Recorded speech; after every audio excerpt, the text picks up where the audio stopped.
আল্লাহ বলেন, ও বিশ্বাসীরা শোনো, যারা আল্লাহকে বেছে রেখে দেব দেবীর পূজা করে, অন্য উপাস্যের পূজা করে, তাদেরকে ডাকে, ওই দেবতাদেরকে তোমরা গালি দিও না।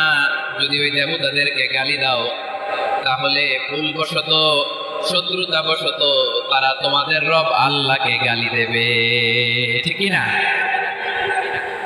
তোমরা যদি তাদের দেবতাদের গালি দাও, ওরা রেগে তোমার আল্লাহরে গালি দিবে, তাহলে আল্লাহরে গালি খাওয়ানোর কারণ হয়ে গেলাম আমি, ঠিক কি না বলেন? বিষ্ণু ইসলাম মক্কাতে কিংবা মদিনাতে অন্য ধর্মের লোকদের সাথে খুব পিসফুলি লাইফ লিড করেছেন। হোক মুশরিক, হোক খ্রিস্টান, হোক ইহুদি, বিশ্বনবী সবার সাথে মিলেমিশে ছিলেন। আলহামদুলিল্লাহ বলেন। ইসলাম হচ্ছে পিসফুল রিলিজিয়ন।